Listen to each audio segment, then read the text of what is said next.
दोस्तों, हनुमान जयंती के मौके पर जो शोभा यात्रा निकली उस पे कैसे पथराव हुआ, पेट्रोल बम फेंके गए, गोलियां चली, तलवारें लेके उन्होंने हमला किया जुलूस के ऊपर। तो वो सब आपने देखा। और फिर कैसे एक रोहिंग्या कनेक्शन उस पूरी घटना से जुड़ रहा है, क्योंकि जो वहाँ पे अतिक्रमण जहांगीरपुरी में हुआ है, वहाँ पे पूरा जो रोहिंग्या बसे हुए हैं, जो बांग्लादेशी और रोहिंग्या, ओके, इनका कनेक्शन सामने आ रहा है। और जो भी जितने भी लोग पकड़े गए हैं उसमें से तो 20 गैंगस्टर हैं। यानी ये लोग राष्ट्रीय सुरक्षा के लिए कितना बड़ा खतरा है, ये बात समय समय पे उठती रही है, लेकिन किसी भी पॉलिटिकल पार्टीज़ ने इनको बाहर करने के लिए कोई सख्त कदम अभी तक नहीं उठाया है। और सबसे बड़ा सवाल आज के इस वीडियो में हम बात करेंगे कि ये जो रोहिंग्या हैं ये इंडिया में कैसे दाखिल होते हैं और कैसे अलग अलग स्टेट्स में पहुंच जाते हैं, वहाँ पे रहने लगते हैं और वहाँ पे एक पूरा एक जो नेटवर्क है वो बिल्ड होता है। ओके, तो रोहिंग्या जो म्यांमार से हैं वो एक्चुअली हर जगह पे, चाहे वो इंडिया हो या फिर म्यांमार है और बांग्लादेश है, हर जगह पे इनके एक नेटवर्क काम करता है, इनके दलाल बैठे हुए हैं। सबसे पहले तो इनको रोहिंग्या को म्यांमार से बांग्लादेश में लेके जाया जाता है एक नेटवर्क के थ्रू, एक दलाल के थ्रू।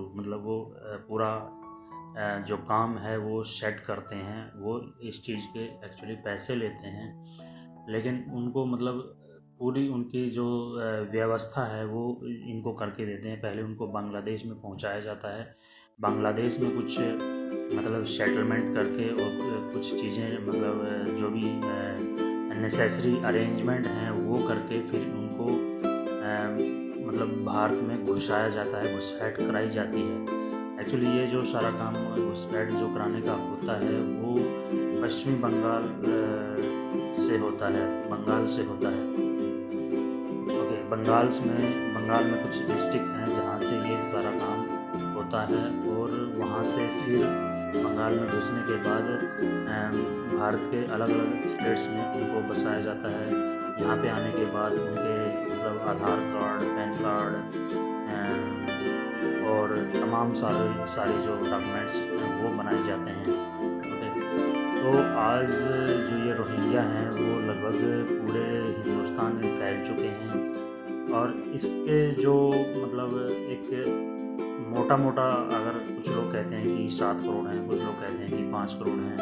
अभी तक इसकी एक पुख्ता जानकारी तो नहीं है, लेकिन मोटा हम मान सकते हैं कि लगभग 5 करोड़ रोहिंग्या अभी तक हिंदुस्तान में दाखिल हो चुके हैं, और अब तो उनके बच्चे भी पैदा हो गए हैं। तो इनकी संख्या काफ़ी ज़्यादा है, और खाली दलाल ही नहीं, इनके साथ पूरा एक सिस्टम, पूरा एक नेटवर्क काम करता है। इसमें पॉलिटिकल पार्टीज़ भी हैं, इसमें नेता लोग भी शामिल हैं। जैसे कांग्रेस का कनेक्शन सामने आया है, आम आदमी पार्टी का कनेक्शन सामने आता है। पश्चिमी बंगाल में ममता बनर्जी, क्योंकि उन्हीं के दम पे उन्होंने पश्चिमी बंगाल में जो जीत है वो हासिल की थी। और अभी भी जो ये कनेक्शन है जहांगीरपुरी हिंसा को लेके, इसके तार भी पश्चिमी बंगाल से जुड़ते हैं, क्योंकि जो भी टीमें गठित की गई थी उसमें से कुछ टीमें पश्चिमी बंगाल गई हैं उनकी, क्योंकि बंगाल में उसके कनेक्शंस, उसके तार जुड़ते हुए नज़र आते हैं। और ये काफ़ी सारे लोग वहीं से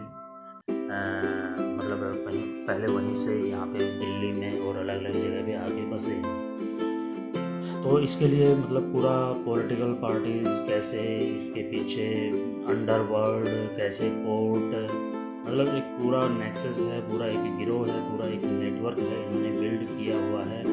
और जैसे ही NRC और CA की बात उठी तो और एक मीडिया हाउसेस भी इसमें मिले हुए हैं, और इन्होंने कैसे एक मतलब नेक्सस बनाया हुआ है। तो आपने पिछले कुछ दिनों में ये सब देखा, और जैसे ही इनको बाहर निकालने की या कोई कार्रवाई करने की बात आती है तो ये लोग हंगामा मचा देते हैं। और ह्यूमन राइट कमीशन के नाम पे कितना मतलब देश के साथ कितना बड़ा धोखा होता है। सबसे पहले तो जो ह्यूमन राइट कमीशन है उसको इंडियन गवर्नमेंट को उनकी औकात दिखानी चाहिए, क्योंकि कोई भी इतने सारे मुस्लिम देश हैं, कोई भी रोहिंग्या को लेने के लिए राज़ी नहीं था।